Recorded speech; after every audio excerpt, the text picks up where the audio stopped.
राम राम जी। आत्मा मंथन में आपका स्वागत है। बात कर लेते हैं मूलांक 6 वालों के बारे में। स्प्रेड क्या कहता है? अच्छा कहता है तो आगे बढ़ जाओ, नेगेटिव कहता है तो मैं हूं ना, आपको मोटिवेट कर रही हूँ, आपको समझा रही हूँ, आपको बता रही हूँ किस तरह से आपने आगे बढ़ना है। देखो आपने करना क्या है, सबसे पहले मित्र शत्रुओं को हैंडल कैसे करना है, किस तरह से जो है आपने गुरु मंत्र को समझ लेना है, किस तरह से उपाय कर लेने हैं, किस तरह से अपना प्रश्न पूछना है। कमेंट करते हो तो यहाँ पे पूछ लेना, नहीं तो पर्सनल में तो पेड है, ठीक है। मंडे की बात कर लेते हैं। मंडे वाले दिन मुझे ऐसा लगता है यहाँ आपके लिए हार्डशिप्स हैं, दिक्कतें हैं। आपसे अपना काम का बोझ उठाए नहीं उठ रहा, यानी कि आप बोझ के नीचे दबे हुए हैं।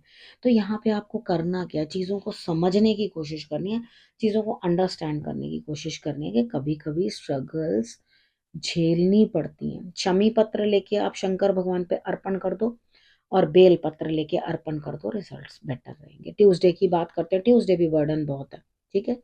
यहाँ पर भी आपको बेल पत्र अर्पण करना ही है, बहुत बोझ है।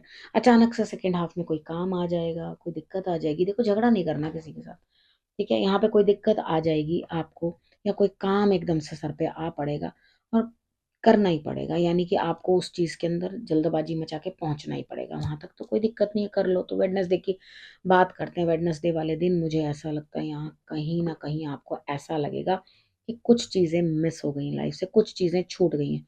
इट्स ओके, ठीक है। बार बार वही इन्वॉल्वमेंट्स अपने ब्रेन को अननेसेसरली परेशान करना नहीं है तो नहीं है भाई। जो चीजें हमारी लाइफ में नहीं होती तो वो नहीं होती, कई बार एक्सेप्ट करना पड़ता है, ठीक है। कहीं ना कहीं खुद भी तो कुछ उस चीज के लिए किया होता है ना, तभी तो वो चीजें हो रही होती हैं।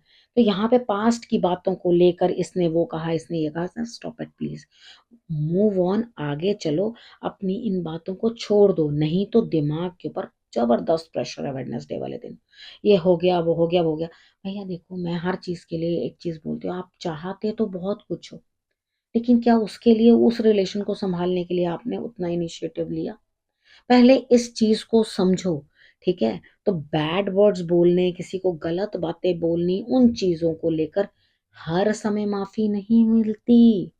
समझो इन चीजों को, जो है अपने पास उसमें मस्त रहो। जो रिलेशंस आपके पास हैं उनके साथ एडजस्ट करो, उन्हीं के साथ रहो, ठीक है। They are the chosen ones, ठीक है। भगवान ने आपके लिए वही रिश्ते दिए हैं, उनको ही आप संजो, संभालो और आगे चलो। वही आपका कर्तव्य है। पुरानी चीजों में बार बार घुसना, बार बार घुसना, फिर प्लीज निकलो, आगे निकलो, ठीक है, आगे बढ़ो। उसके बाद बात करते हैं थर्सडे वाले दिन की।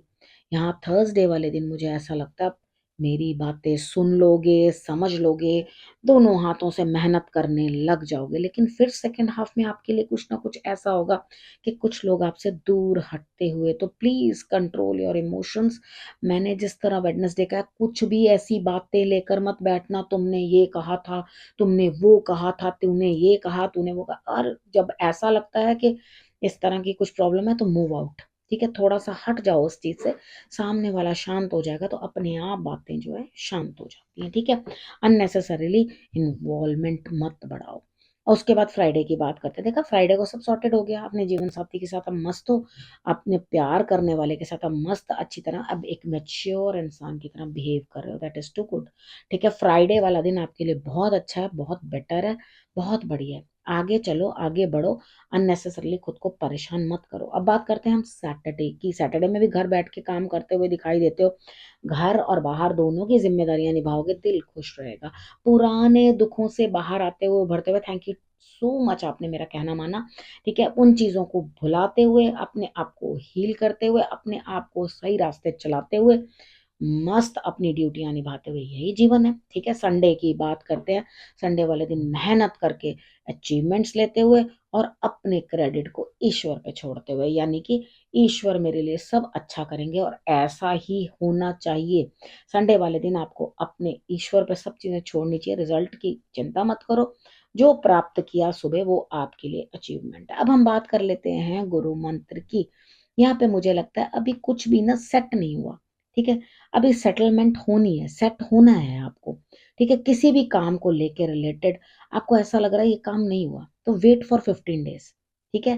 15 डेज में आपको वो चीज रिजल्ट दिखाई देगा, ठीक है। आप खुद कहोगे कि हाँ भाई फर्क तो पड़ रहा है, लग तो रहा है कि कुछ ना कुछ अचीवमेंट मिल रही है। तो वेट कर लो 15 दिन, तो आपके लिए 15 दिन के बाद कुछ ना कुछ रिजल्ट आता हुआ दिखाई देता है। अब यहाँ पर आपने क्या करना है, किसी एक्सपीरियंस्ड आदमी, बड़े की, गुरु की, उसकी सलाह ले लो। वो आपको सही मार्गदर्शन करेगा, आपकी सोच बदलेगी, देखने का नजरिया बदलेगा। जब नजरिया बदल जाएगा तो ऑटोमेटिकली रिजल्ट्स भी बढ़िया आ जाएंगे। समझ में आई ना? तो आपने करना क्या, अब रखना है अपना और अपनों का बहुत अच्छे से ध्यान, और फिर से मेरे आने का करना है इंतजार। तब तक के लिए नमस्कार।